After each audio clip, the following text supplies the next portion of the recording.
예, 수행하는 게 사실은 만만치 않습니다. 우리 사회도께서 이런 말을 한 적이 있죠. 물론 이제 수행은 다 할 수 있어요. 수행은 다 할 수 있죠.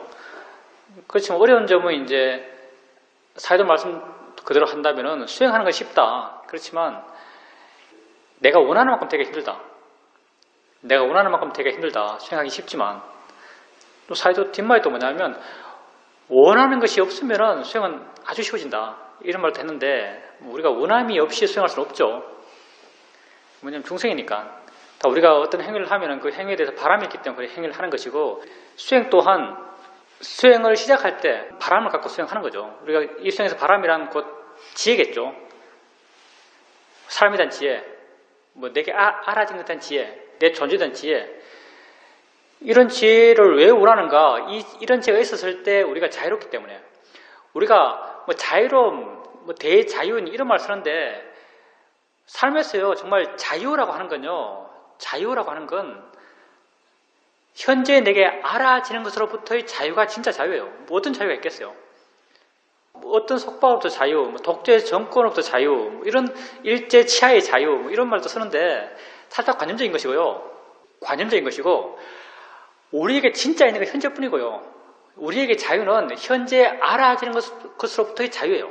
현재 알아지는 것으로부터의 자유. 이게 정말 자유고요. 이 자유로움은 우리의 마음의 변화를 통해서 느껴져요. 내가 항상 하는 말 표현이 물러나는 것으로 가벼워지는 것으로 자유로워지는 것으로 느껴져요. 이렇게 물러나고 가벼워지고 자유로워지는 게 뭘로부터 물러나고 뭘로부터 가벼워지고 뭘로부터 자유로워지는가 하면요. 현재 알아지는 것으로부터 물러나고 가벼워지고 자유로워져요. 그래서 우리는 지혜를 원하는 거죠. 그런 지혜를 통찰지라고 부르고 이런 통찰의 지혜가 있었을 때 우리는 자유롭기 때문에 수행은 물론 이런 지혜를 원하기 때문에 수행을 하는 것이죠.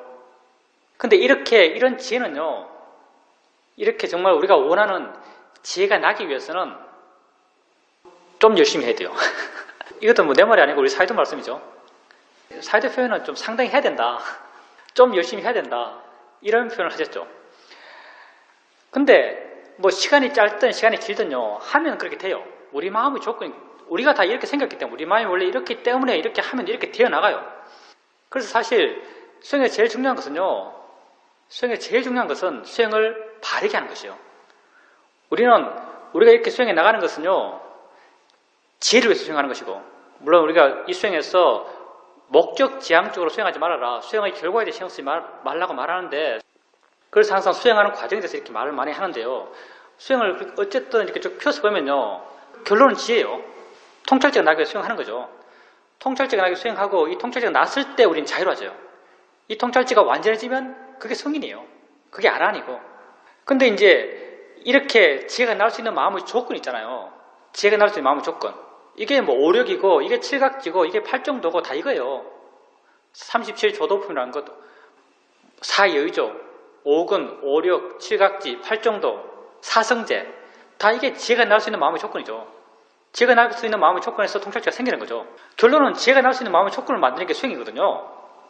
지혜가 나올 수 있는 마음의 조건을 만들어가는 과정을 수행의 어떤 방법론으로 이렇게 많은 말을 해요.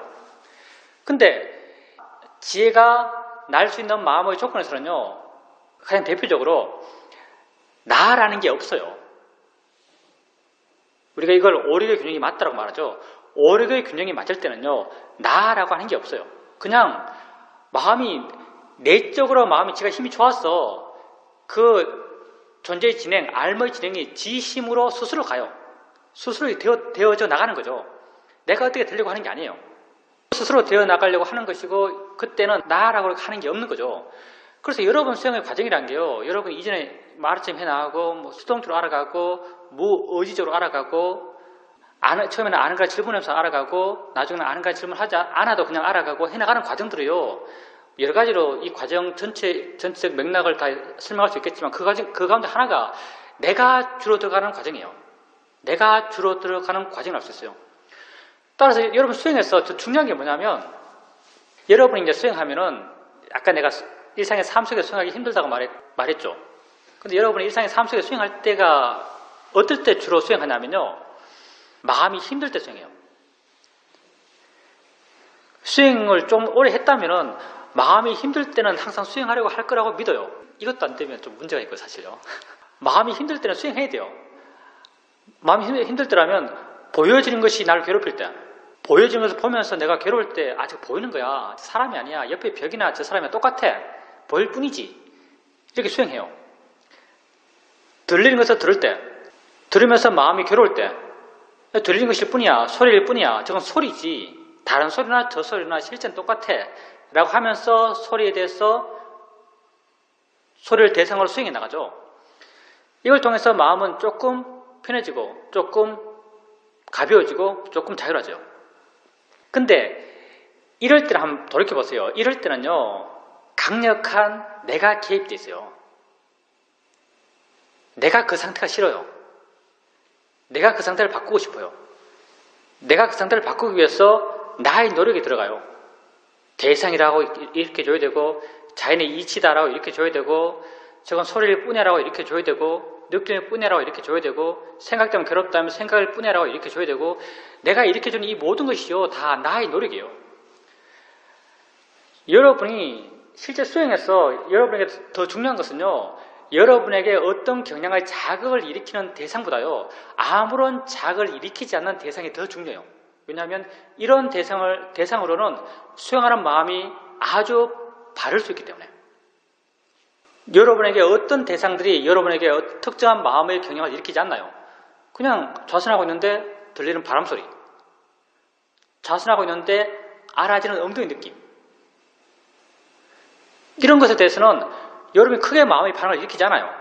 사실 이렇게 여러분의 특정한 마음의 반응을 일으키는 화의 반응, 욕심의 반응, 기쁨의 반응, 이런 마음의 반응을 일으키는 대상보다요, 아무런 반응을 일으키지 않는 대상, 엉덩이 느낌, 손의 느낌, 바람소리, 새소리, 그냥 앞에 보이는 산, 이런 것들이 수행에서 더 중요하죠. 사실은. 물론 더 중요하다는 말도 그냥 억지로 붙인 거고요. 사실은 똑같아요. 다 말하자면. 왜냐하면 이걸 대상으로는요, 수행하는 마음이 아주 빨라요. 내가 없이 수행할 수 있다는 거죠. 여러분 지금 엉덩이 느낌 알고 있는데 이 엉덩이 느낌을 내가 알아야지 라고 마음 안 되잖아요. 그냥 알았잖아요. 좀 더 바른 수행의 마음 상태로 그것을 알 수 있거든요. 그래서 화나는 대상, 욕심나는 대상을 어떻게 보는 것보다 더 중요한 건요, 욕심나지 않는 대상, 화나지 않는 대상, 그런 대상을 어떻게 보는 가 훨씬 중요해요. 그리고 이런 대상을 대상으로 바른 수행하는 마음이 되기 쉽고요. 이런 수행의 대상으로는 나의 노력이 별 필요 없기 때문에 알아차림이 이어지는 것도 훨씬 쉬워요. 그리고 이런 대상을 대상으로 지혜 일어나는 것도 쉽게 확인돼요. 여러분 수행에 나가다가 엉덩이 느낌 알고 소리 듣고 느낌 알아가면서 처음에 알아갈 때는 쉽게 흥미를 잃어버리죠. 맨날 아는 느낌, 맨날 아는 소리, 맨날 아는 생각, 재미가 없어요. 쉽게 흥미를 잃어버려요. 근데 이게 바르다고 하니까 우선 믿어보고, 바르다고 하니까 바르게 수행해 나가요. 이거 있으면 있다고 알고, 다른 것 가서 알고, 또 다른 것 알아주면 가서 알고, 가볍게 알아가고, 활기차게 알아가고, 좀 지나니까 마음이 좋을 때는 수동적인 알아차림이 가능하고, 내가 이거 알고 있는데 마음이 스스로 다른 것도 알고 있고, 마음이 스스로 아는 것을 가서 또 알고, 이렇게 조금 해나가다 보면 어떤 마음이 생기냐면 신기한 마음이 생겨나요. 소리 있다는 것이 어느 순간부터 조금 신기하게 느껴져요. 저게 어떻게 들리지? 이건 내가 의지적으로 이런 어떻게 들리지라는 사유를 해서 의심이 생긴 게 아니고요. 알아차림 해나가다 보면 어느 순간 소리가 뭐지? 저게 어떻게 들리지? 내가 바닥에 닿았다 해서 이 느낌을 어떻게 알지? 뭐가 느낌 알지? 느낌은 도대체 뭐지? 이런 관심, 의심, 궁금한 마음이 생겨나요. 이 마음도 지혜거든요. 이 지혜는요, 이렇게 생겨난 지혜는 여러분이 지혜를 일으키려서 생긴 게 아니에요. 여러분이 수행해 나가면서 조사 관찰해라 하면서 이제 여러분 노력으로 지혜를 일으키기도 하죠. 소리가 뭐지? 어떻게 듣지? 라고 사유하면서 거기에 대해서 의심하려고 해요. 이건 나의 노력으로 어떤 그런 관심을 일으키는 노력이죠. 내가 어떤 경향성을 갖고 있지 않는 수행 대상에 대해서는 나의 노력이 약해요. 그냥 이렇게 알아가고 있어요. 마음이 약할 때는 쉽게 흥미를 잃어버려요. 생각이 빠지고 졸리고 그럼 또 일어나서 걷다가 좀 마음이 깨어나면 또 앉고 이렇게 해나가는 과정에서 어느 순간 뭘 알고 있는데 이게 뭐지? 어른으로 표현되는 게 아니고요. 마음에서 그런 감정이라고 할까요? 그런 느낌 같은 게 생겨나요. 이게 뭐지? 이거 어떻게 가능하지란? 어떻게 가능하지란 언어가 빠지고요. 그냥 거기에 대한 궁금함만 있어요. 이 지혜거든요. 이 지혜는 여러분이 일으키려서 일으킨 게 아니에요. 이 지혜는 마음의 조건이 지혜가 날 수 있도록 조건 지어졌기 때문에 저절로 생긴 거죠. 내가 지혜를 일으킨 것이 아니고 지혜가 조건돼서 일어난 것이에요. 이게 내가 개입하지 않는 마음이 저절로 스스로 조건을 맞추고 간 그 과정 속에서 생겨난 거죠. 통찰의 지혜도 이렇게 생겨요. 통찰의 지혜도 마음이 지가 스스로 조건이 맞아서 지혜가 생기는 거예요. 마음의 조건이 더 쉽게 맞는 건요. 여러분에게 어떤 자극을 주지 않는 대상이요. 따라서 여러분이요. 특정한 삶의 체험에서 물론 수행해야겠지만 그것보다 훨씬 중요한 것은 그냥 무덤덤한 대상들, 평이한 대상들 그런 대상을 대상으로 여러분이 어떻게 수행하는가가 아주 중요합니다. 걸어갈 때 발판 느낌들 그냥 옆에 스치는 바람 소리 좌선할 때 손의 느낌 좌선할 때 엉덩이 느낌 그런 느낌을 어떻게 알아가는가가 중요하죠. 그리고 사실 그 이야기를 계속 하고 있고요. 이게 중요합니다. 그런 과정이 다요. 내가 주로 들어가는 과정이요. 우리가 보면 처음에는 하나 이상 알고 다른 게 나타나면 다른 거 가고 또 다른 거 나타나면 다른 거 가고 이때는 내가 아주 강해요. 근데 이렇게 마음이 좋아지면 어느 순간 내가 하나 알 때 마음이 지가 이미 다른 걸 알고 있어요. 내가 이걸 보고 있으면 마음이 지가 저거 보는 거예요. 내가 이걸 보면요. 이건 그냥 보여요. 이건 내가 보더라도 이건 마음이 보는 거예요. 지가 스스로 조건 되니까. 마음이 깨어있고 활기차고 힘이 있기 때문에 이게 보이는 거예요. 힘이 없으면요. 안 보여요. 정말. 내가 이걸 보고 있으면 이게 그냥 보여요. 내가 하나를 알고 있는데 다른 게 그냥 알아져요. 마음이 깨어있고 활기차기 때문에. 다른 것 알아지는 이 다른 것은요. 내가 알려고 한 게 아니에요. 내가 빠진 상태로 마음이 조건되니까 지가 스스로 해나가는 거예요. 마음이 조건되니까 지가 스스로 해나가는 것에 점점점 힘이 붙어가는 거예요. 우리 수행은. 이걸 우리는 수동적 알아차림이라 그러죠. 그리고 수동적 알아차림을 통해서 마음이 더 좋아지면 가만히 있어도 그냥 알아져요. 지금 여러분 눈 뜨고 있으면 다 보이잖아요. 똑같은 원리예요. 눈 뜨고 있으면 다 보이는데 이것 하나하나 보는 마음이 다 달라요. 대상이 다르면 마음도 다르죠. 수많은 마음이 일어났어요. 수많은 걸 봐요. 여러분이 이 하나하나를 보려고 그래요? 안 그러잖아요. 그냥 눈 뜨고 있으면 그냥 보여요. 내가 하려고 그러지 않아도 그냥 되는 거죠. 좌선할 때 눈을 감고 앉아있는데도 수많은 느낌들이 알아져요.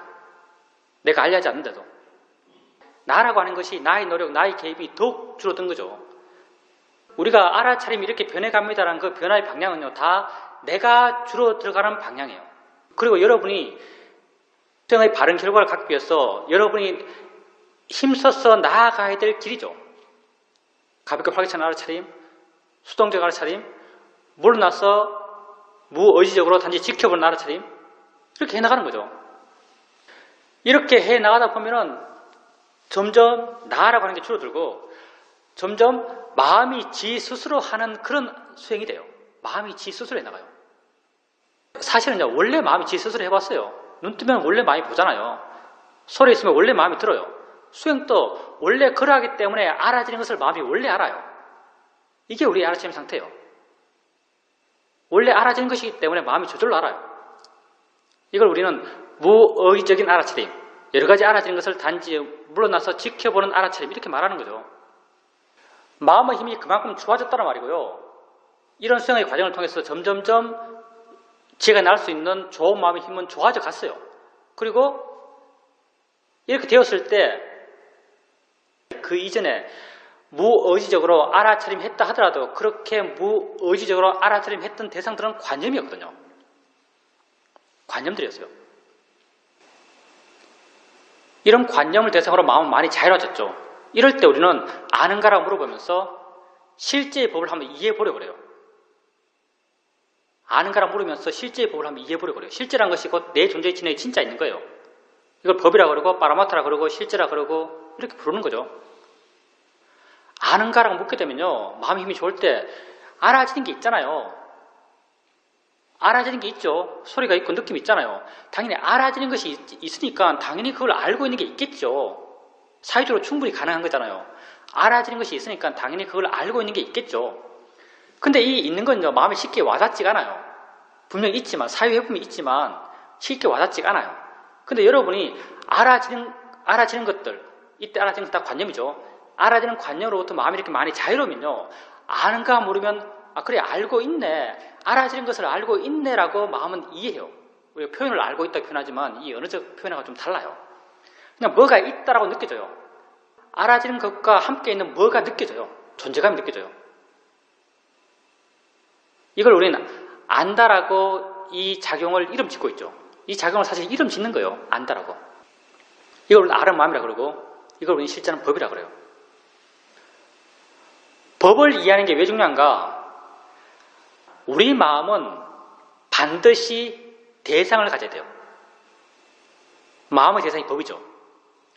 우리 마음은 반드시 대상을 가져야 돼요. 안이비 설신의 색선양 미적 법이죠. 그래서 의의 대상이 법이에요. 법은 두 가지죠. 마음의 대상이 될 수 있는 건 딱 두 가지가 있어요. 마음의 대상이 될 수 있는 건 딱 두 가지뿐이에요. 뭐냐면 관념과 실제예요. 관념과 실제만이 마음의 대상이 될 수 있는 거죠. 보통 중생들은요, 관념만을 알면서 세상을 살아요. 마음의 대상을 계속 관념만 취해요. 관념만. 일반적인 중생들은 관념을 취해 사는 거죠. 그 관념이 바로 모양, 색깔, 위치, 크기, 리듬, 내용이에요. 근데 이 관념은요, 관념에겐 우리가 살아오면서 이 관념에 부여했던 가치가 우리 마음에 정보화되어 있어요. 모든 관념은 가치를 갖고 있어요. 여러분이 가치 없다고 느끼는 것조차도요, 가치 없음의 가치를 갖고 있는 거죠. 다 가치를 부여하고 있어요. 노란색에 대해서 가치 부여하고 있고, 빨간색에 대해서 가치 부여하고 있고, 현대차에 대해서 가치 부여하고 있고, 기아차에 대해서 가치 부여하고 있고, 관념적 해석에는 언제나 가치를 부여하고 있어요. 이 가치에 따라서 우리 마음 반응해요. 가치를 부여하는데 마음이 반응하지 않을 수가 없어요. 그게 단조하니까. 그 반응이 뭐냐면 다 욕심과 화의 반응이죠. 욕심과 화는 고통을 갖고 와요. 그러니까 관념만을 알아서는요, 고통으로부터 자유로울 수가 없어요. 불교 수행이 고통을 줄이기 위해서 하는데 관념만을 알며 살아서는 고통을 줄일 수가 없어요. 고통을 줄이는 수많은 방법이 있죠. 세상에서. 세상에 수행이 많고요. 각각 수행이 다 이걸 하면 마음이 좋아진다, 이걸 하면 고통이 줄어든다고 말을 해요. 근데 많은 수행들이 관념에서 벗어나지 못하는 수행을 가르치거든요. 법을 이해할 수 없는 수행을 가르쳐요. 법을 이해할 수 없다면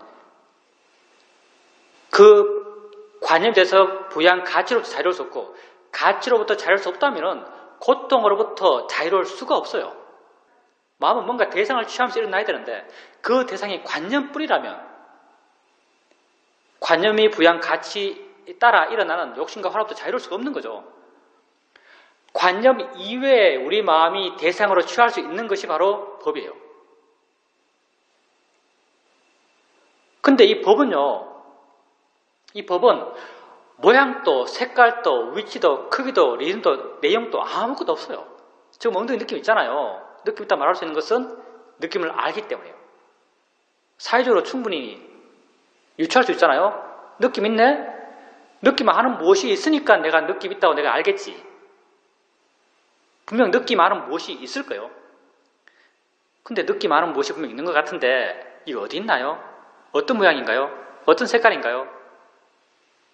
모양, 색깔, 위치, 크기, 리듬, 내용이 아무것도 없어요. 그냥 뭘 하고 있네라고만, 하고 있다는 것만 있는 거죠. 법은 그래서 성질과 작용이라고 부르는 거죠. 하고 있다는 것만 있어요. 우리가 화와 욕심을 내는 것은요, 관념에 대해서 내는 것이고, 그 관념의 모양, 색깔, 위치, 크기, 리듬, 내용에 대해서 화와 욕심을 내는 거죠. 모양, 색깔, 위치, 크기, 리듬, 내용이 없으면요, 화와 욕심이 안 나요. 날 수가 없어요. 화와 욕심은 그것에 대해서만 났으니까. 법을 대상으로 할 수 있어요. 근데 그 법에는요, 우리를 화나게 할 수 있는 요소, 우리를 욕심나게 할 수 있는 요소가 없어요. 그래서 법을 보는 게 중요하죠. 고통받지 않기 위해서. 법 가운데 여러분이 이 수행을 통해서 가장 먼저 접하는 법은 아는 마음이에요. 구조적으로 수행 과정 자체가 그렇게 만들어져 있어요. 아는 마음의 법을 이해하기 위한 과정이에요. 그걸 이해할 수 있는 것은 마음이 좋아져서 가능한 것이고, 마음이 좋아졌을 때, 우리 수행에서 마음이 좋아졌을 때 알아차림의 형태가 그냥 물러나서 내가 별로 하는 것 없이 물러나서 알아지는 것을 그냥 알고 있는, 여러 가지 알아지는 것을 그냥 알고 있는 그런 상태의 알아차림이에요. 이렇게 되었을 때 아는가라고 물으면서 그렇게 여러 가지 알아지는 것들을 알고 있다는 걸 이해하고자 해요. 그리고 만약 알고 있다고 이해된다면, 알고 있다는 것이 이해된다는 게 무슨 말이냐면요, 안다는 거기에 마음이 머문다는 말이에요. 법에 마음이 머무는 거죠. 아는 작용, 거기에 마음이 머무는 거예요. 어딘지 모르겠어요. 어디라는 게 없으니까 법은. 느끼기에는 대상과 대상이 모양, 색깔, 위치 이런 거죠. 우선은 관념적인 대상이에요. 대상과 대상을 지켜보는 마음, 중간 어디쯤 같이 느껴져요. 어디 중간쯤 보고 있는 것 같아요. 특정해서 어디다가 부를 수 있는 게 없어요. 아는 마음을 알 때. 그리고 만약 이렇게 아는 마음에 마음을 둔다면요, 둘 수 있다면은 알아지는 것들, 여러 가지 느낌들, 여러 가지 소리들, 심지어는 여러 가지 생각들, 이렇게 알아지는 것으로부터는 마음은 많이 자유로워요. 알아지는 것의 관념적인 내용이 돼서 가치 부여가 현저히 줄어들기 때문에 법에 좀 더 올곧게 머물수록 그런 알아지는 것에 대해서 부여한 관념적 가치는 줄어들어요. 근데 관념이 그때 관념이 없는가, 관념이 제로인가 하면 관념이 제로는 아니에요. 내가 아는 마음을 알지만은 소리는 여전히 소리고요, 새소리는 여전히 새소리고요, 엉덩이 느낌은 여전히 엉덩이 느낌이에요. 이런 관념은 분명히 그런 관념이지만 거기에 대해서 부여한 가치, 물론 가치도 있어요. 제가 아름다운 것, 추한 것이란 가치도 있어요.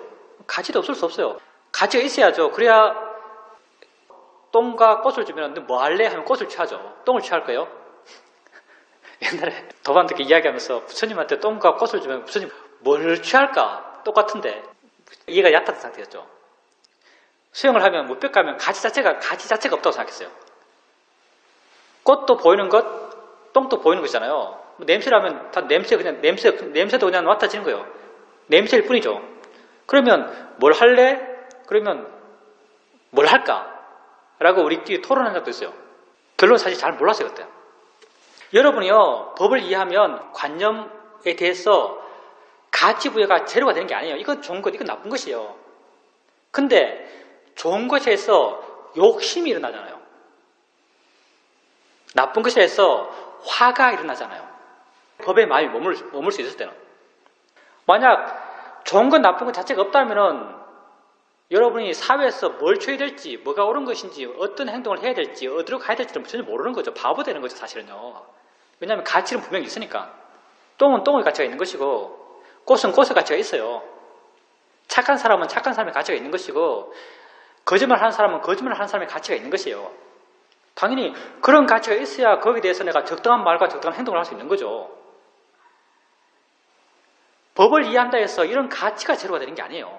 가치는 가치대로 있지만 이 가치에 따라서 내가 반응하잖아요. 법을 이해하면. 그 반응이 바로 고통이고요. 이 가치에 따라서 내가 고통받잖아요. 그래서 법을 이해하는 게 중요해요. 우리가 알아차림 해나가는 그 과정들이 다 법을 이해할 수 있는 마음이 되기 위한 과정이었었고요. 그리고 아는 마음을 이해할 수 있다면 아는 마음을 지속적으로 알아가십시오. 왜냐면요, 다 똑같아요, 사실은. 아까 하면서 아는 마음이라고 했을 때 아는 마음에 대해서 아는이라는 건요, 우리가 이렇게 의미 부여해서 지은 거예요. 아는이라는 건 사실 관념이에요. 이름을 그렇게 지어서 이름은 다 관념이니까 뭘 하고 있는데 뭘 이렇게 하고 있어요. 뭘 하고 있는데 그게 대상과 함께 하고 있으니까 대상을 안다라는 어떤 기능적 이름을 붙여준 거예요. 대상에 대해서 우리가 대상을 안다는 표현을 쉽게 쓰잖아요. 소리 있으면 소리를 안다는 표현을 쉽게 쓰고 느낌이 있으면 느낌을 안다는 표현을 쉽게 써요. 그래서 대상과 함께 하고 있는 이 마음을 아는 마음이라고 이름 붙인 거예요. 아는 이란 건 관념이에요, 사실. 관념적 이름이에요. 여러분이 아는 마음에 대한 이해가 점점 깊어져 나가면요, 이렇게 뭘 한다라는 것에 대한 이해가 깊어져요. 뭘 하는구나라는 이해가 깊어져 나가는 거죠. 그러면 나중에는요, 듣는 것도 하는 것이고요. 듣는 것도 귀에서 일어나니까 듣는다는 이름 붙였어요. 보는 것도 하는 것이고요. 본다는 것도 눈에서 일어나니까 본다는 이름을 붙였어요. 보는 것도 하는 것이고 생각하는 것도 하는 것이고 마음에서 일어나니까 이런 형태로 일어나니까 그걸 생각으로 이름 붙였어요. 다 하는 것이요. 안다라는 이해가 깊어지면요, 다른 것에 대한 이해도 더불어 함께 깊어져 나가요. 이게 나거든, 나. 내가 별 것 있어요. 이게 나 자신이에요. 나는 나 때문에 고통받고 나는 나로 인해 자유를 주세요. 내가 나를 모를 때 나는 관념이 다인 줄 알고 관념의 의미가 진짜 그 대상들의 내재에 실제에 있는 듯이 믿고 그 대상의 실제 내재에 있다고 생각되는 그 대상의 가치에 따라서 마음이 반응하면서 고통받았어요. 그게 익숙하니까. 그렇게 교육받았고 그럼 그걸 당연시 하는 사회 속에 살았으니까. 그렇게 욕심과 화로부터 자유롭지 못한 삶을 살았죠. 고통으로부터 자유롭지 못한 삶을 살았어요. 근데 나는 이제 나를 한번 이해해보고자 해요. 내가 도대체 어떤 존재인지. 나는 지금 있는 존재니까. 지금 알아가는 존재니까. 이런 알아감을 알아차림 해나가고자 해요. 이 알아차림을 통해서 마음이 좋아져가고 좋은 마음을 통해서 내게 진짜 있는 것, 수많은 진짜가 있지만은 수많은 진짜 가운데 내가 가장 쉽게 이해할 수 있는 것, 가장 무가치하게 평온한 마음으로 이해할 수 있는 것, 그게 아는 마음이거든요. 마음이 어떤 경향을 갖지 않으면서 알 수 있는 마음 가운데 아는 마음 이상의 마음이 없는 것 같아요. 아는 마음 뭐 좋을 것도 없고 정말 나쁠 것도 없잖아요. 화는 화의 어떤 경향을 갖기 쉽고 욕심은 욕심의 경향을 갖기 쉽고 느낌도 느낌 각각의 경향을 갖기 쉬워요.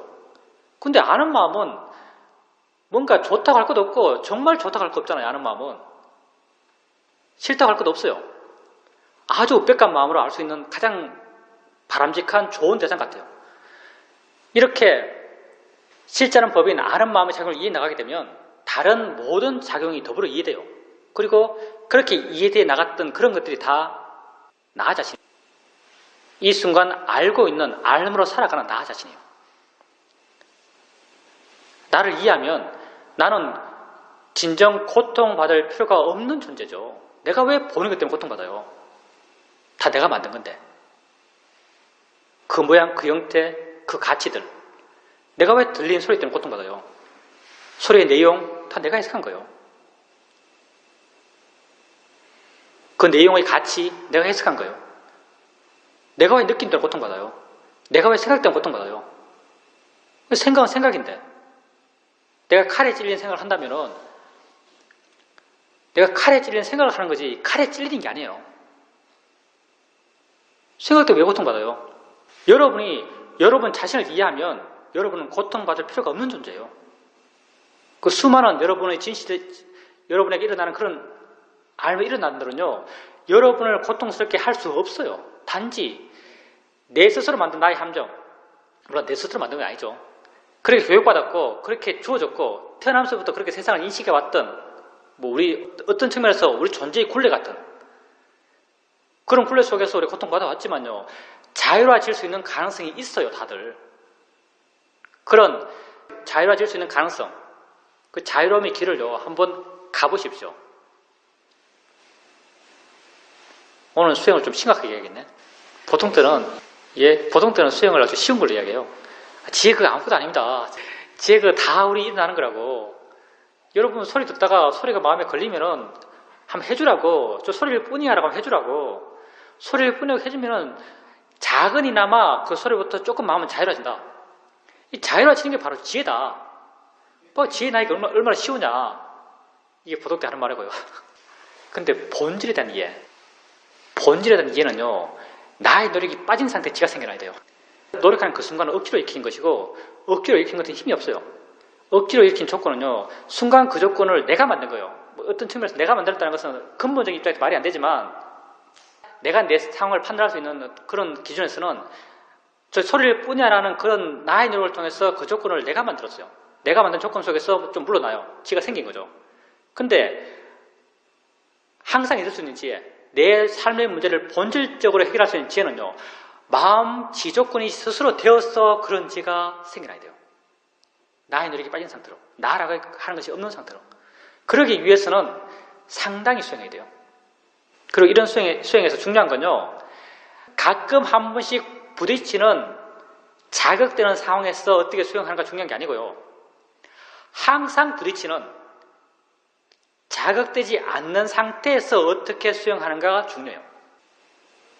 지금 여러분에게 알아지는 보이는 것, 지금 여러분에게 알아지는 느낌이 돼서 내가 어떻게 수행하고 있는가, 마음이 얼마나 관심이 있는가, 이게 정말 중요하죠. 단마숲에 있으면 하는 건 사실 그겁니다. 단마숲에 있으면 그렇게 할 거예요. 일상의 삶 속에서 이렇게 하는 것은 만만치는 않을 것 같아요. 잘하려고 하지 말고요, 그냥 하려고 하세요. 잘하려고 하면 힘들지만 그냥 하려고 하는 것은 그렇게 어렵지 않지 않을까 하는 생각을 해요. 이제 그것도 하나의 우리 삶의 문제죠. 삶의 문제를 해결하는 방식은 두 가지예요. 하나는 내용적 측면, 하나는 법의 측면. 사회적 문제를 해결해요. 사회적 문제 해봐야 다 순간순간 체험이잖아요. 보살님이 그때 사이판 간 아들을 생각해요. 아들 생각하니까 상태가 원인대로 안 됐으니까 걱정이 되는 거죠. 걱정이 진행돼 나가고 있어요. 걱정이 진행돼 나가고 있으면 보살님이 말씀하신 해결의 방식은요, 사실은 내용적 측면이에요. 내용적 측면에서 왜 걱정하지? 걱정할 거리인가? 알아서 지가 하겠지. 그럼 우리 때문에 걱정이 일어났구나. 이건 이제 내용적 측면의 접근이죠. 이런 접근도 사실은 살면서 필요할 때도 있어요. 필요하기도 해요. 근데 이제 아주 순수하게 수행만 따져본다면 수행의 접근은 아니에요, 사실 이게. 수행은 뭐냐면요, 수행은 이 순간 내가 아는 것을 따지는 거예요.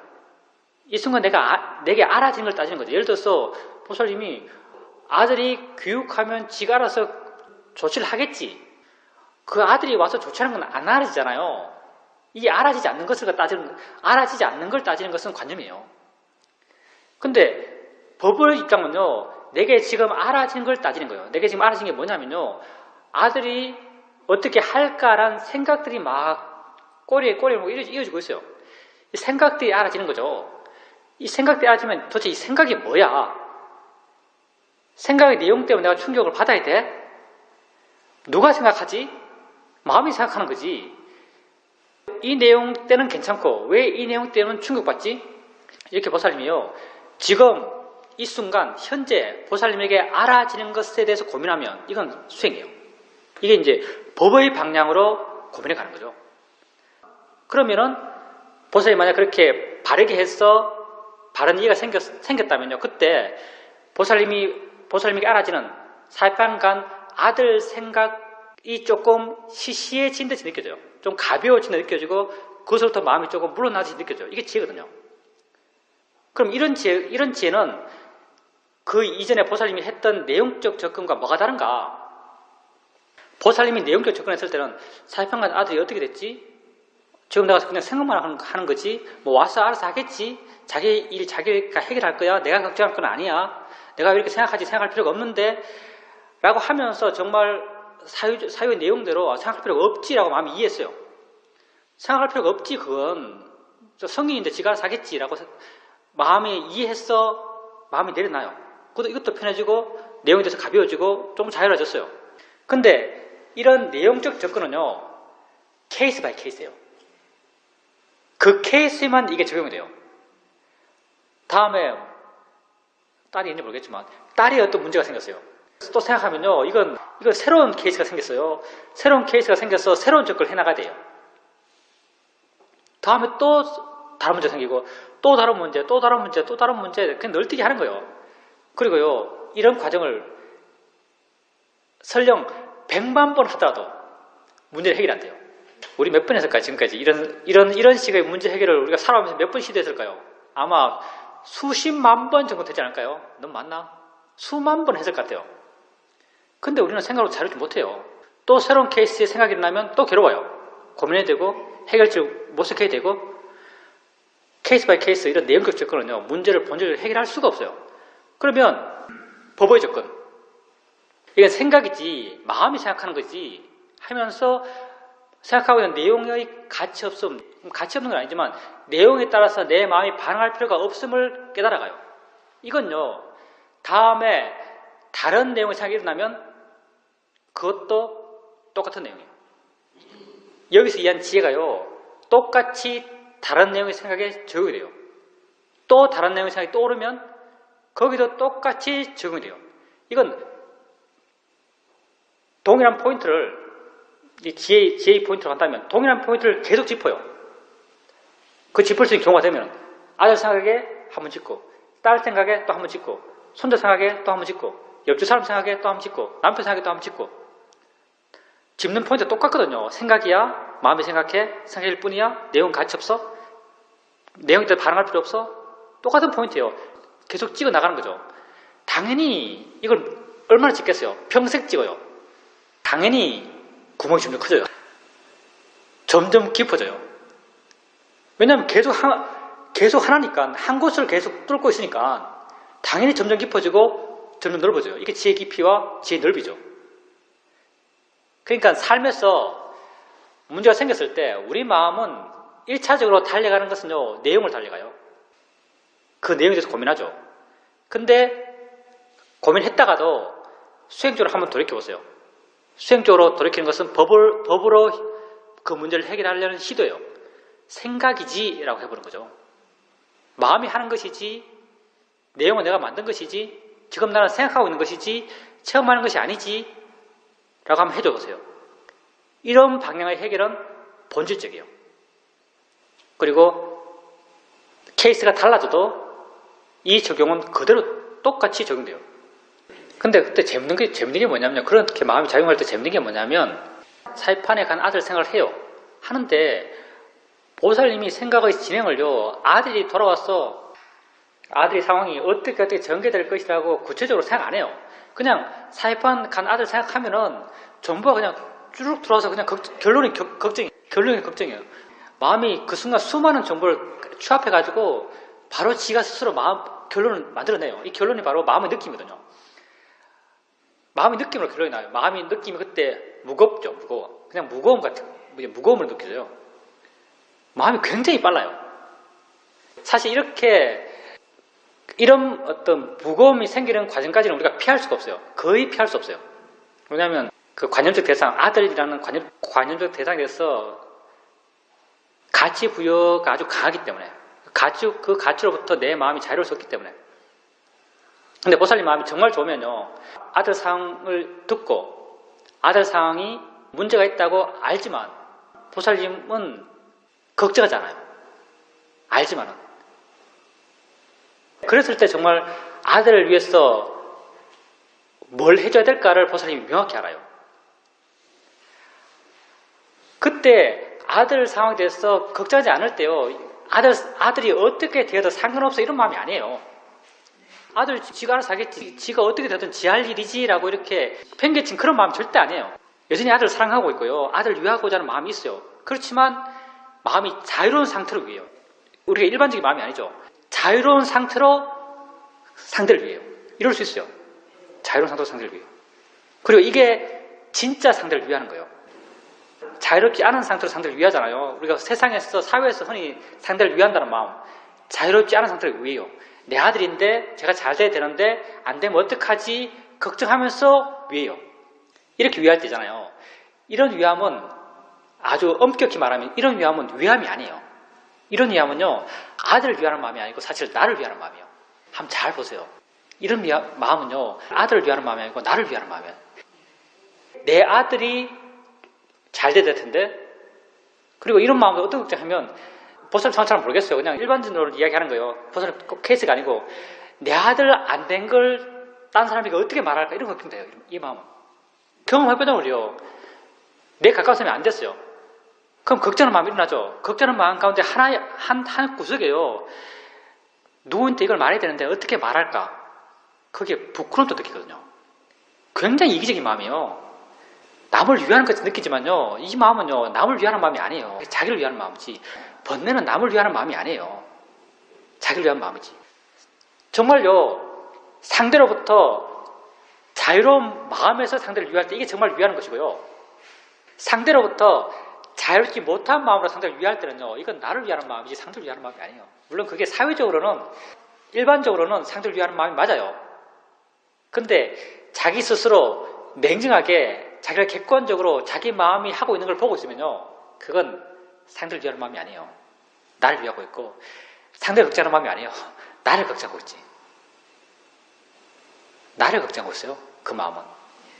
내가 괴롭잖아요. 그러면서 상대에게 가장 필요한 말과 필요한 행동을 해주게 돼요. 상대에 대해서 내가 집착한 상태에서는요, 집착한 마음의 경향에서 나온 말과 집착한 마음의 경향에서 나온 행동을 해요.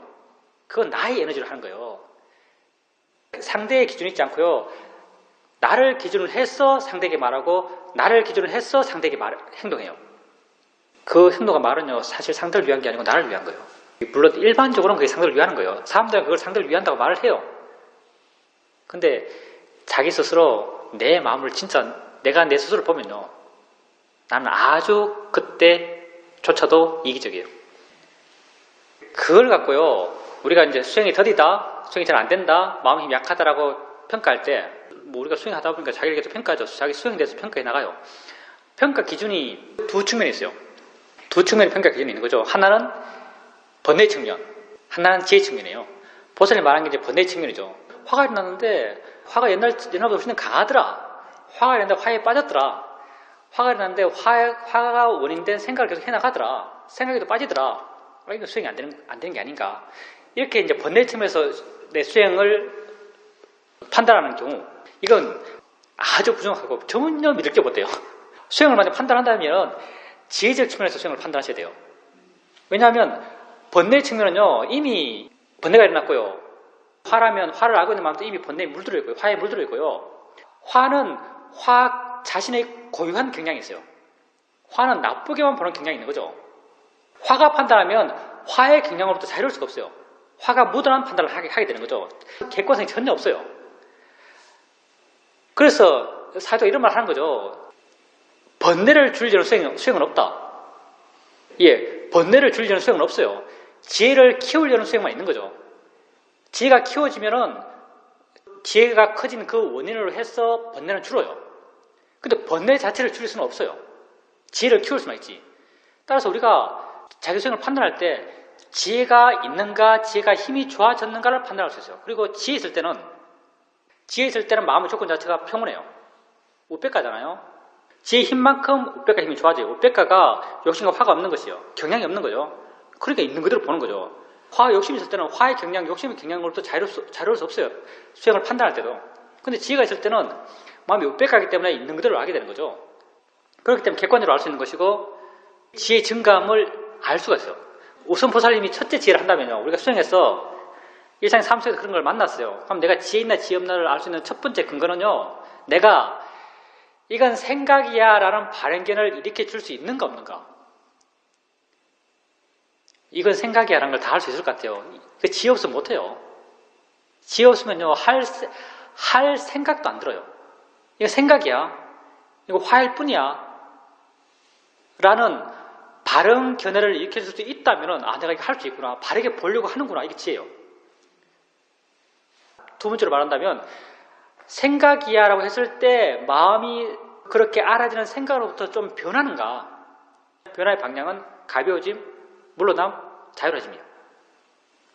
이렇게 변화가 있는가. 이 변화가 지혜거든요. 그리고 이 변화가 있다면 지혜 있다고 말할 수 있고요.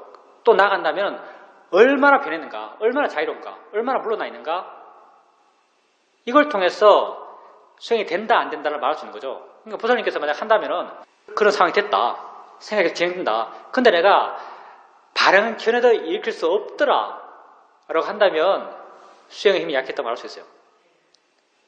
그리고 바른 견해를 일으켜도 그냥 끌려가더라, 그러면 수행의 힘이 약하다고 말할 수 있어요. 그러니까 수행을 측정할 때요, 번뇌 쪽에서 알지 마세요. 번뇌 쪽에서 알면 굉장히 부정확해요. 왜냐하면 번뇌가 일어날 수 있는 원인 되는 것도 힘이 다 다르잖아요. 아들에 대한 생각과 옆집 사람에 대한 생각은 달라요. 가치가. 당연히 일어난 번뇌도 다르죠. 번뇌 쪽에서 수행이 잘 된다 못 된다는 말할 수 없어요. 지혜 쪽에서 수행이 잘 된다, 수행을 잘하고 있다, 수행이 힘이 좋다라고 말할 수 있어요. 이쪽에서 판단해 보세요.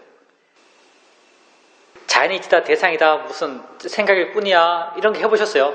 그렇게 진행돼 나갈 때, 화났을 때 바르게 보려는 노력을 하셨어요? 예, 그럼 좋아요. 바르게 보려는 노력, 그게요 지혜의 출발이에요. 바르게 보려는 노력을 해나갈 때 이미 지혜가 있기 때문에 그렇게 할 수 있는 거죠. 그렇게 해나가다 보면 조금씩 물러남이 느껴져요. 지혜가 커져가는 거죠. 그렇게 하고 있다면 설령 내가 화가 났고 화로 인해서 화의 생각을 해나간다 하더라도요, 수행은 잘하고 있는 거예요.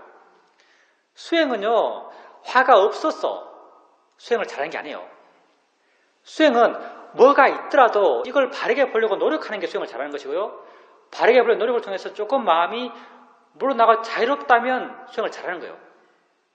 그렇게 내게 알아지는 것이 화가 되었던, 초조함이 되었던, 우울함이 되었던, 공포가 되었던 상관이 없어요. 공포 있다고 해서, 초조함이 있다고 해서, 우울함이 있다고 해서 수행을 못하는 게 아니에요. 이렇게 알아진 것을 내가 바르게 보려고 노력하고 있나? 바르게 볼 수 있었나? 이걸 통해서 수행을 잘했는가 못했는가를 판단할 수 있죠. 왜냐하면 위험하다고 생각하는 그 상황을 내가 겪는듯이 느끼거든요. 진짜 그걸 겪는 것 같아요. 다 마음이 만들어낸 거죠. 마음이 그 느낌을 만들어내요. 마음이 물질을 만들죠. 물질의 생성 원인이 네 가지인데 그 가운데 네 가지, 다섯 가지야. 물질의 생성 원인, 음식, 온도, 마음, 네 가지죠. 그때 아마 공포감이라는 것이 어떤 물질을 만들어내겠죠. 그 물질이 느낌처럼 내게 느껴져요. 그것도 마음이 굉장히 빠르죠. 예를 들어서 이제 내가 레몬맛 하잖아요. 레몬 먹는 생각을 해요. 레몬 먹는 생각을 하면요, 미세해서 잘 모를지 모르겠지만 나는 그때 약하지만 레몬 맛을 알고 있어요. 무슨 말인가 하면은 우리가 알 때요, 아는 건 다 관념이잖아요. 내가 실제 레몬을 먹고 있어요. 레몬을 먹고 있잖아요. 먹고 있을 때 레몬에서 어떤 물질이 있을 거예요. 어떤 물질이 혀에서 일어나는 마음과 만났어요. 만났잖아요. 만나서 어떤 느낌이 생기고, 느낌을 내가 이게 이 맛이야 라고 하면서 상으로 맛을 만들어냈어요. 이 상으로 만들어낸 맛을 나는 레몬 맛이라고 알아요. 레몬 맛은 상으로 만들어낸 것이거든요. 그러면 레몬을 안 먹어요. 레몬 맛이라고 생각만 해요. 레몬 맛이라고 생각만 해도요, 이 맛은 조금 만들어져요. 이게 만들어지는 거예요. 만들어지니까 침이 나오는 거죠. 맛이라는 게 전혀 없으면 침이 안 나올걸요. 레몬 맛 하면요, 레몬 맛이 조금 만들어져요. 관념적으로 만들어져요. 레몬이라는 체험이 없더라도 맛이 만들어지는 거죠. 그러면 이 맛에 대해서 마음이 반응하면서 침이 나오는 거죠. 이게 별것 아니고요. 한번 보세요. 이거 봐요. 저런 모양이네 라고 동그락을 여러분 마음속에 만들어낼 수 있죠. 실제 체험에서 이 동그락을 만들어냈어요. 레몬을 먹어서 레몬 맛을 만들듯이 실제 이걸 체험해서 동그락을 만들었어요. 기억했죠? 이걸 그냥 내려놨어요. 어떤 모양이었지 생각하면 마음에서 이 모양이 만들어져요.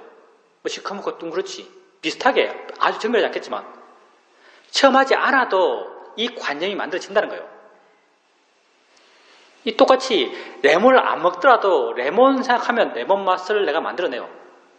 내 마음에 아주 힘이 좋지는 않기 때문에 그게 내게 분명히 알아질 만큼 분명하진 않겠지만 맛이 만들어져요. 그리고 내 마음의 힘이 아주 좋으면, 구체적으로는 사마디가 아주 좋으면요, 실제 먹을 때랑 비슷하게 만들어요. 사마디가 아주 좋으면 실제 먹을 때랑 비슷하게 만들어요. 그러니까 우리가 세상을 알아가잖아요. 알아갈 때 나는 모르지만 관념적인 해석들이 계속 개입하면서 반응해 나가고 있을 거예요. 계속 개입하면서.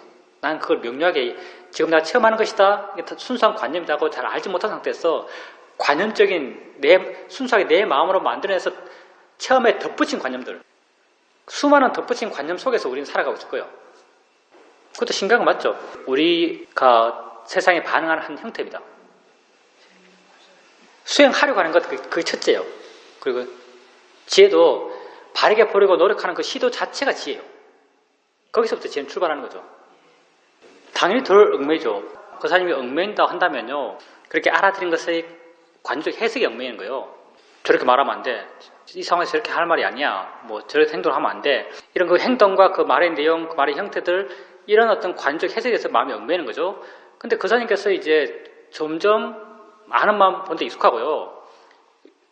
그게 그 사람이 노력을 하지 않아도 조금씩 마음은 아는 마음이 가 있어요. 안다는 것에 마음을 두면서 일상 삶을 살아가는 거죠. 마음은 안다는 게 가 있고요. 그런 해석들은 마음 지가 스스로 해요. 저건 사람이지, 저건 뭐 책상이지, 저건 걷는 거지, 저건 무슨 소리지, 이런 것들은 그 사람은 마음은 여기 있고요. 표현하자면 그 사람 마음은 여기 있고 해석들은 저절로 일어나는 거죠. 이 저절로 일어나는 해석에 대해서 그 사람 마음은 여기 있기 때문에 그렇게 마음이 가지 않아요. 가치 부여가 줄어들고요. 당연히 이렇게 대상까지 마음이 가지 않으니까 대상에 집착이 약하고요. 대상에 집착이 약하니까 마음은 그 대상부터 마음이 자유로워요. 이렇게 자유롭지만요, 그게 옳은지 그런지는 알아요, 마음이. 저렇게 하는 것이 바른지 바르지 않은지를 알죠. 그렇지만 바르다는 판단하에서 마음이 들뜬다거나 잘못되다는 판단하에서 마음이 화난다든가 이렇게 마음이 반응하는 그 반응은 현저히 줄어들어요. 왜 그러냐면 마음이 실제는 아는 마음에 주택에 가 있고 아는 마음에 가 있으면은 마음은 대상까지 가지 않으니까 대상은 그냥 알아지는 것으로 존재해요. 그리고 알아지는 것으로만 존재할 때는요, 내 가치가 부여돼서 그것을 과장하지 않아요. 화로서 대상이 화낼 때는요, 화의 마음이 대상을 과장해요. 사람에서 화내면은 대상까지 갔어. 사람에게 화를 내면 그 사람이 아주 못생겨 보여요. 예를 든다면 화의 마음이 그 사람을 왜곡시키거든요. 알게 모르게 관념이 작용해요. 내가 관념적으로 이걸 이렇게 왜곡했다는 걸 모르는 그런 왜곡들이 굉장히 많아요.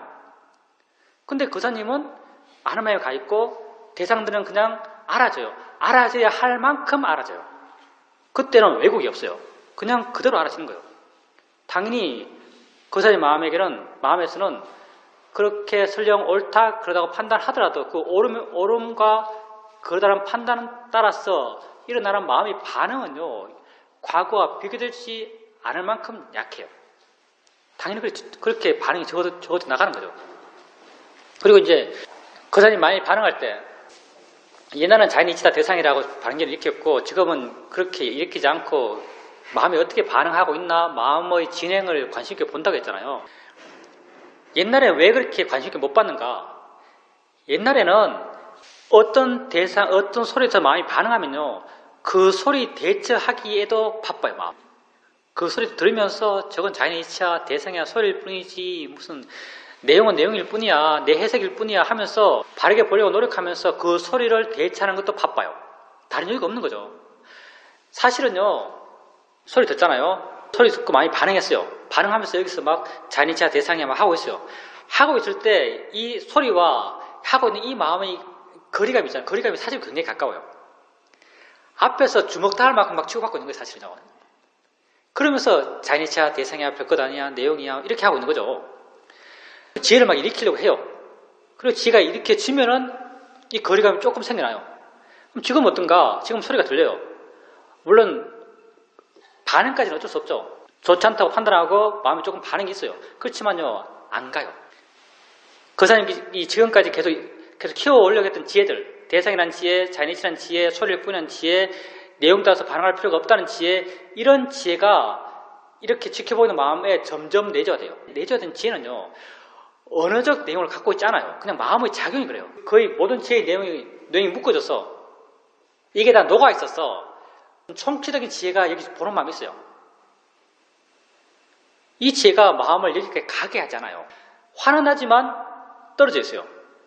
이렇게 떨어져서 있으니까 마음에 여유가 있는 거죠. 자연스러운 그런 지혜가 마음을 여유 있게 있고요. 여유가 있으니까 다른 시도를 해볼 수 있어요. 지켜보면서 화는 화대로 내고 지켜보면서도 조사도 할 수 있어요. 이게 내가 마음이 어떻지? 어떻게 반응하지? 어떻게 움직이고 있지? 라고 할 수 있는 여유도 있는 거죠. 사실 이때 마음은 굉장히 많은 일을 해요. 화내는 것도 마음이고요. 지켜보고 있는 것도 마음이고요. 이렇게 거리감 있게 할 수 있는 지혜도 마음이고요. 그리고 또 의지적인 마음. 의지적인 마음은 이 전체를 보면서 막 조사하고 있어요. 마음이 끌려가나? 애걸복걸 하고 있나? 이런 여유가 있는 거죠. 그만큼 자유로워요, 마음은. 거사님의 지혜가 점점 내재되면서 지혜 스스로 힘이 있어서 좀 항상 있어가는 지혜가 있기 때문에 그런 지혜의 힘으로 그렇게 자유로울 수 있는 거죠. 거사님이 원하지 않더라도 정보는 나타나요. 마음의 조건이 그렇게 되기 때문에 정보는 나타나는 거죠. 저 영화 보면서 어떤 마음의 충격이 있었을 거고 그 충격이 있어서 조건대가 일어난 거죠. 그러니까 법문 듣는 마음과 그 영화 생각하는 마음은 다른 마음이에요. 영화 생각하는 마음이 지가 일어날 수 있는 조건이 되니까 지가 일어나서 영화 생각하는 지 할 일을 한 거죠.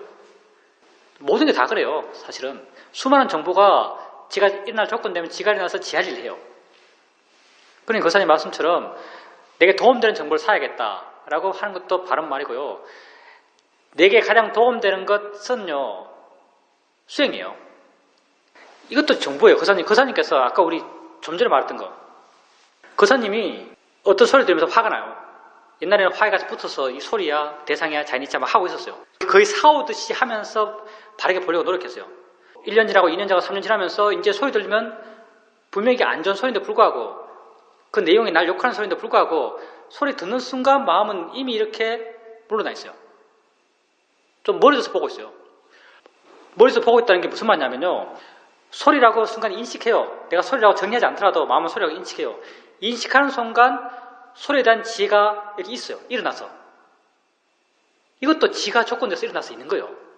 거사님이 어제 영화 보니까 조건돼서 영화 생각났듯이요. 소리가 뭐다. 소리에 대한 지혜들, 이게 대상에 대한 지혜. 아까도 말했지만 이 지혜는요.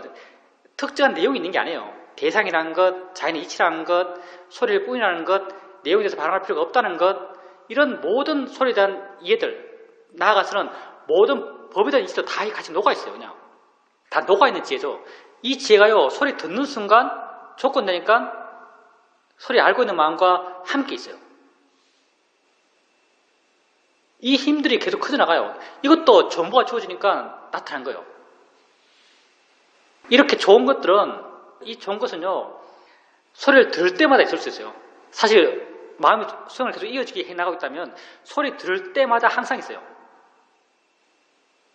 영화가 좋은 거라면 영화 생각이 계속 일어나는 것처럼 영화가 나를 본질적으로 행복하게 해준다면 그 생각 안 할래 해도 저절로 그 생각이 계속 일어나요.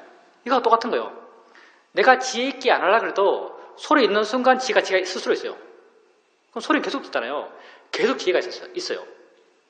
이런 지혜 있으면요, 나를 본질적으로 자유롭게 하죠. 본질적으로 덜 고통받게 하죠. 이런 바른 정보, 날 행복하게 해줄 수 있는 정보를 계속 쌓아가려고 하는 것, 이게 우리 수행이라고 할 수 있어요. 거사님께서 날 고통받지 않게 하는 정보를, 날 행복하게 해주는 정보를 찾는 것, 내 밖에서 뭐 아름다운 꽃은 내게 도움돼, 정보 취하고, 사람 죽이는 영화는 내게 도움 안 돼, 정보 버리고, 이게 아니고요. 이거 별 의미가 없고요. 거사님 지금 수행하고 있다면요, 가장 중요한 정보를 계속 쌓아가고 있어요. 그런 정보를 계속 강화시켜 나가고 있는 것이고, 다 수행도 다 그런 정보의 일어남이에요. 아니, 지혜도 수없는 생을 살면서 쌓아왔어요. 거사님 전생을 모르자. 거사님, 내 생각에는 보통 사람은 수행에 관심이 없어요. 보통 사람에게 수행 이야기 하면요, 쟤 좀 이상해졌네. 쟤 좀 맛이 갔다. 뭐 이런 말 할걸요. 거사님이 지금 이렇게 자기의 본질적인 면에 관심이 있고 수행을 통해서 나를 바꾸려고 그러고 이런 데 마음이 기울잖아요. 과거에 그렇게 하지 않았으면 이렇게 될 수가 없어요. 거사님께서 소리 들으면 이미 소리부터 마음이 물러나 있어요. 이게 어떻게 가능하겠어요? 이게 지금 대단하지 않나요? 얼마 전, 몇 년 전만 해도요, 소리 들으면은 가서 붙어서 막 이렇게 싸우게 됐어요. 이게 대상이지, 자연이치지, 뭐 반응할 게 아니지, 화낼 게 아니지, 싸우게 됐어요. 근데 어느 순간부터 소리 들으면 이미 많이 물러나서 이 전체를 지켜보고 있어요. 물러나 있네? 라고 또 알 수 있어요. 마음이 별로 반응하지 않네? 라는 것도 알 수 있어요. 여기 위에서 뭐 보고 있는 것도 뭐 있어요. 이래 물러난 상태를 위에서 지켜보고 있는 것도 있는 거죠. 이렇게 마음의 조건이 변했어요. 이런 변화가 어떻게 가능할까요? 번뇌만큼이나, 어떤 측면에서는 번뇌만큼이나 이런 지혜적 사옴이 계속 되었기 때문에 이렇게 가능할 거예요. 어떤 측면에서는 이렇게 말할 수도 있겠네요. 번뇌는 지혜를 대상으로 할 수 없어요. 지혜를 대상으로 화낼 수 없거든요. 그렇잖아요? 지혜는 번뇌를 대상으로 해요. 지혜가 포식자예요, 사실은. 어떤 측면에서. 지혜는 번뇌를 이해해버려요. 번뇌는 지혜를 대상으로 화낼 수가 없어요. 지혜를 어떻게 없애려고 그러고 그렇게 할 수 없는 거죠. 근데 지혜는 번뇌를 알 수 있어요. 번뇌를 대상으로 할 수 있어요. 대상으로 해서 번뇌를 어떻게 할 수 있어요, 지혜는. 지혜가 번뇌를 어떻게 하는가? 지혜는요, 번뇌를 무의미하게 만들어요. 지혜가 번뇌를 대해서 하는 게 별거 아니에요. 단 하나예요. 너 별것 없네. 너 별것 없네라고 알아버리는 것, 이게 지혜가 하는 일이죠. 부처님이 마라를 그렇게 대처하잖아요. 마라라고 하는 게 이제 경계에서 나오는 악마 비슷한 애인데, 마라가 법당에 와서 막 이렇게 법문 듣는 비구들 괴롭히고 하면은 부처님이 야 마라 저놈 마라니까 쫓아내, 저놈 나쁜 놈 이런 거 안 해요. 부처님이 다른 놈이 왔네? 쟤 누구지? 아, 쟤 마라구나. 딱 여기까지 해요. 쟤 마라네? 여기까지 해요. 그럼 마라가 하는 말이 있죠. 붓다가 나를 보았다. 보다가 나를 알았다. 하면서 눈물을 흘리면서 슬퍼하면서 도망가요. 이게 지혜가 번뇌에 대해서 하는 거예요. 지혜가 번뇌에 대해서 너 번뇌지, 너 없애야지, 넌 내게 도움되는 게 아니야, 없어져야 돼 라고 하는 게 지혜가 하는 일이 아니에요. 번뇌에 있으면은 너 번뇌구나, 너 번뇌일 뿐이지, 네 할 일 해 라고 해줘버리는 게 지혜가 하는 일이죠. 그러면 번뇌가 무의미해져 버려요. 그러면서 번뇌가 힘이 없어져 버리는 거죠. 이렇게 지혜는 번뇌를 어떻게 할 수 있어요? 쉽게 어떻게 할 수 있어요? 근데 번뇌가 지혜를 어떻게 하기는 쉽지 않죠. 물론 번뇌가 지혜를 어떻게 하기도 해요, 사실은요. 이게 제한적이긴 한데요. 번뇌가 지혜에 대해서 반응해요. 이거 가장 구체적으로 느낄 때가 모아야 되는 지혜가 났을 때. 내가 없다, 모든 것이 우린가 결과다, 내가 나의 삶의 진행에 아무런 어떤 영향을 끼칠 수 없다 라고 아는 순간, 이렇게 알잖아요. 아는 순간 아주 짧게 마음이 자유로워요. 아, 난 이런 존재구나 라고 하면서 자기에 대한 집착이 뚝 떨어지면서 순간 자유로워요. 근데 이게 짧고요. 지나면서 바로 마음은 슬퍼져요. 이게 뭐 얼마나 일반적인지 모르겠어요. 사회도는 안 그렇대요. 사회도는 무아의제가 나니까 그것도 기쁘고 즐거워서 야 신기하다 하면서 그렇게 재밌게 지냈다 이렇게 말하는데, 보통 사람들은 모아야 된 죄가 생기면요 마음은 슬퍼져요. 내가 없다니 이럴 수가, 내가 무의미하다니 이럴 수가 하면서 슬퍼져요. 이 슬퍼진다는 게 어떤 측면에서는 무아에 대한 지혜에 대한 번뇌의 반격 비슷하다고 할 수 있죠. 반격. 근데 지혜가 훨씬 힘이 좋아요. 번뇌와 지혜를 둘러 놓고 보면요 지혜가 훨씬 힘이 좋은 것 같아요. 힘이 좋다는 게 이상한데, 상대를 대할 때 얘는 대처 방법이 명확히 있어요. 지혜는 번뇌를 어떻게 대체할지를 명확히 알아요. 지혜의 역할 그 자체가 그러니까. 지혜는 알아지는 것을 어떻게 봐야 할까에 대한 지혜예요. 우리에게 있는 지혜가 딴 게 아니죠. 알아지는 것을 어떻게 알아야 될까라는 지혜예요. 번뇌도 알아지는 것 가운데 하나죠. 그럼 얘는요 명확한 답을 갖고 있어요. 근데 번뇌가 지혜를 대체할 때 명확한 답이 없어요. 그냥 본능적이에요. 자극적인 상황. 물론 자극적인 상황에서 아까 내가 이제 자극적인 상황에서 수행하는 것과 자극이 없는 상황에서 수행하는 것을 구분했는데요. 그 자극 없는 상황에서 수행하는 그 수행의 패턴이 이제 지혜가 날 수 있는 상황이고요. 지혜가 날 상황이라서 이제 그렇게 거기서 어떻게 수행하는가 더 중요하다는 표현을 억지로 쓴 거고 사실요. 더 중요하다고 이렇게 말했던 것 같아요.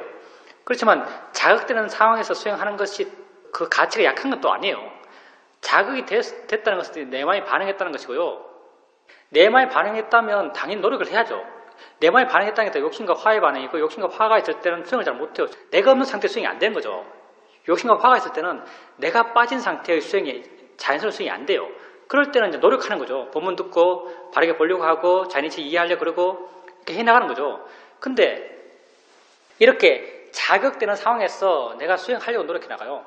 보이는 것이지 소리일 뿐이지 생각일 뿐이지라고 해나가요. 이렇게 해나가면서 내가 어떤 일을 하게 되는가? 결론적으로는 어떤 일을 하게 되는가? 자극되는 상황이나 자극되지 않는 상황이나 둘 다 똑같구나라고 이야기 돼요. 나중에는. 이게 사실은 똑같아요. 예를 들어서 보살님을 괴롭히는, 보면 화가 나는 누가 있어요.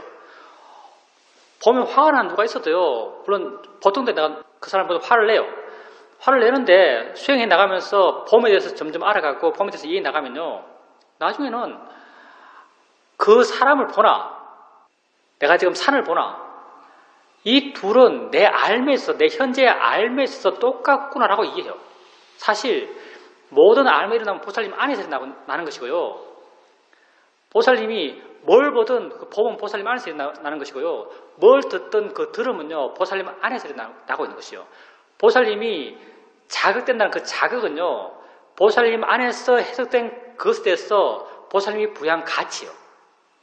법문을 떠올렸죠. 그 법문을 떠올렸지만 그 법문을 떠올린 것은 약간 사회적인 내용이고요. 보살님이 그때 그 순간 삶을 체험해서 이 수행의 방향으로 노력해 나간다면은 그 지금 했던 것처럼 대상이야, 자연이치야, 보이는 것일 뿐이야, 소리일 뿐이야 이렇게 해나가는 과정에서요. 이런 이해들이 조금씩 생겨나고 있어요. 그런 보살님에게 자극되는 것으로부터 자유로울 수 있는 자극되는 것이든 자극되지 않는 것이든 실제로 똑같다는 어떤 그런 측면에서 이해들이 마음에 조금 생기고 있는 거죠. 보살님 말이 먹힐기를 원하는 욕심이에요. 보살님은 좀 잘하려고 하지 마세요. 할 걸 하세요. 어떻게 되어야 한다고 생각하지 마세요. 보살님 일종의 한 학급이 있다면 학급의 관리자인데요. 관리자는 관리된 대상들이요. 일사불란하길 원해요. 뭔가 1호 요소, 2호 요소, 3호 요소, 4호 요소가 있다면 1, 2, 3, 4가 딱딱딱 맞아져가지고 거기에 일목요연하게 쫙 일로 서기를 원해요. 이 관리자 입장이죠. 그렇지 않으면 화가 나요. 근데 이런 어떤 약간 내가 관리하는 대상에 대해서도 획일화시키려는 마음, 이 마음을 좀 버려야 돼요. 사실은요. 여러 가지 인격도 있는 거고요. 여러 가지 반응도 있고요. 어쩌면은 학교가 배우는 어떤 장소라면 애들이 안 싸우면서 뭘 배우겠어요. 사실요. 어떤 측면에서는 옆에서 안 싸우고 있는 제3자는 그 상황을 보면서 배우고요. 그리고 그런 갈등 상황에서 갈등을 어떻게 해결하는지 배우고요. 그리고 남들이 갈등을 해결하는 거 보면서 그게 옳은지 그런지를 배우고요. 다 배움이에요. 어떤 측면에서 크게 보면은 만약 모든 학생들이 선생님이 A를 하면 앵무새처럼 A를 따라하고 B를 하면 B를 따라하고 교육이라는 입장에서 사람들이 그렇게 되기를 교육은 바라지 않을 거죠. A를 하면 A 아닙니다라고 말할 수 있는 애들이 더 그런 요소도 애들에게 있어야죠. 그러니까 이렇게 돼야 돼라는 마음을 버릴 필요가 있어요. 물론 그 순간순간에는 옳고 그런 게 있어요. 애들이 싸우면 안 되죠. 그럼 싸우지 않아야 되는 걸 선생님이 가르쳐줘야 돼요. 근데 내 학급에서는 싸움이 제로가 돼야 되라고 생각할 필요는 없어요. 이렇게 제로가 되면요 학급이 아니죠 사실요. 애들이 배울 게 없어요. 싸우는 게 제로가 되면은. 나도 교무실에서 선생님과 싸우는데요. 그게 꼭 말과 행동이 안 나오더라도 감정적으로 싸워요. 신경질하고. 그리고 그런 게 알게 모르게 나의 행동으로 나오고 말투로 나오고. 애들은 그런 어떤 외부적인 규범이나 사회적인 어떤 제재나 남에게 보여주는 것에 대해서 남이 나를 어떻게 볼 거에 대한 신경성에 대해서 약간 약하기 때문에 감정대로 행동하겠죠. 그게 싸움이 될 수도 있고. 근데 싸운다면 물론 나쁜 것이고 때린다면 나쁜 것이에요. 근데 그게 없어져야 돼라고 생각할 필요는 없어요. 사실은. 사실 없어지면 안 되죠. 학교 왜 보냈는데 그런 걸 하라고 일정 측면에서는 그런 걸 하라고 학교 보낸 거예요. 보살님이 그때 그걸 접한다면 거기에 대해서 그때 보살님은 그 순간 이렇게 돼야지 이런 게 옳아라는 판단이 있고 그 판단대로 애들을 설득하고 말리고 바른 걸 제시해 줄 수도 있겠죠.